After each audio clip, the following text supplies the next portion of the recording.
It's been a couple of days after we lost to United, and we obviously played tonight against Kairat in the Champions League.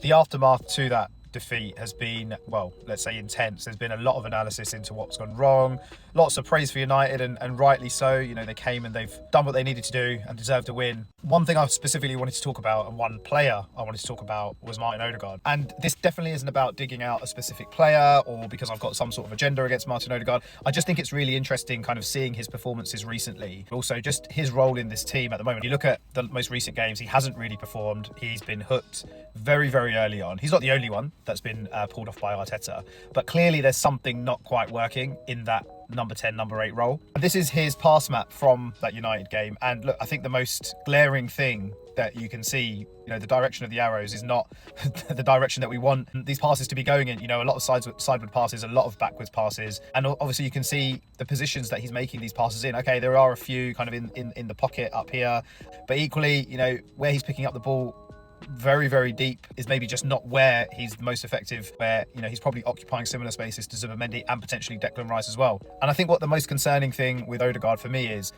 he seems to have lost that instinct of just, without almost thinking, playing to his natural ability, picking out a killer pass or looking up and finding, you know, one of Gyökeres's runs, which he is making off the ball.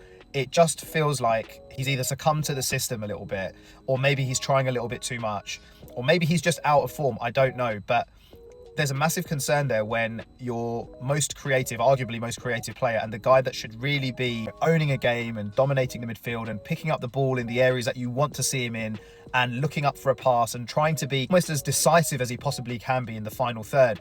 It's just not happening at the moment. Clearly Arteta's not happy, right? Either Odegaard's not following the instruction properly, or he's just not happy with his performances. But to pull him off in the last couple of games where we have needed that creativity, we've needed our captain to really come up with something special and something inventive, and Arteta's felt like he's not the guy to do that with another 30 minutes still to go.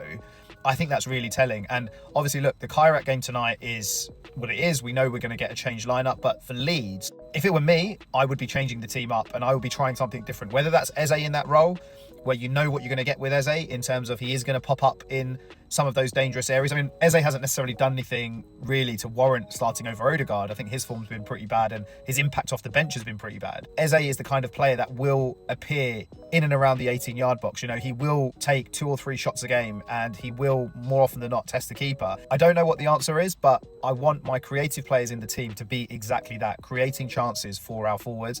And at the moment, Odegaard just isn't cutting it.